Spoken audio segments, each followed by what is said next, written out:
Hi hello నమస్తే welcome back to KB food lab. రోజు ఒకటే టిఫిన్ మనకేంటి దోశలు, ఇడ్లీలు, పూరీలు, బజ్జీ ఇవే కదా. అందుకే వెరైటీగా కాస్త పౌష్టికాహారం ఇస్తూ హెల్దీగా పిల్లలకి లంచ్ బాక్స్లోకైనా టిఫిన్లోకైనా బాగా పనికొచ్చే రెసిపీ ఇది. అదే spicy and tangy tomato pasta.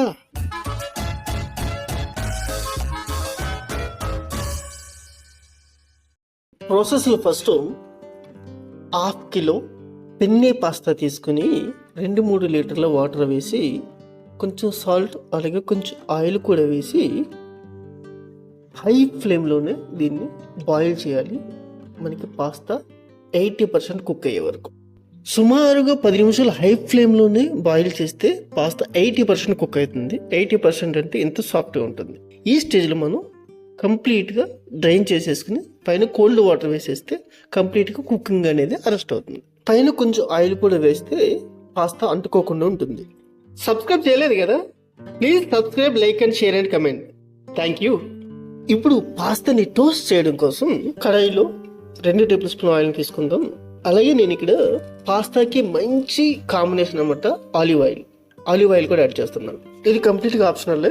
2 green chilli and 1 capsicum sliced అనమాట. 3 నిమిషాలు ఫ్రై చేసిన తర్వాత బాగా సన్నగా తిరిగిన అల్లం 1 ఇంచు, అల్లం పచ్చివాసన పోయే వరకు ఫ్రై చేద్దాం. దానికి 2-3 నిమిషాలు టైం పడుతుంది, అది కూడా స్లో ఫ్లేమ్లోనే. 1 కప్పు టమాటో జ్యూస్ వేద్దాం. టేస్ట్కి సరిపోయేంత 1 teaspoon garam masala, 1 tablespoon కారం, కొంచెం పసుపు కూడా యాడ్ చేసుకుని 3-4 నిమిషాల పాటు లో ఫ్లేమ్లోనే ఫ్రై చేద్దాం. 3-4 నిమిషాల తర్వాత ఆయిల్ ఇలా పైకి తేలుతుంది, దాని అర్థం ఫ్రై అయిందని అర్థం. ఈ స్టేజ్లో మనం ఆల్రెడీ కుక్ చేసుకున్న పాస్తా యాడ్ చేసుకుందాం. కొంచెం కొత్తిమీరతో గార్నిష్ చేసుకుని బాగా మిక్స్ చేసుకుంటే ఇంకేముంది, పాస్తా రెడీ అయిపోయినట్టే. దీన్ని డ్రై పాస్తా అంటారు. మనం వెట్ పాస్తా కూడా చేయొచ్చు, అంటే కొంచెం జ్యూసీగా ఉంటుంది అనమాట. దానికోసం 1 కప్పు టమాటో జ్యూస్ బదులు 3 కప్పులు టమాటో జ్యూస్ యాడ్ చేస్తే ఇలా గ్రేవీగా ఉంటుంది అనమాట, జ్యూసీగా. సో నచ్చిందా?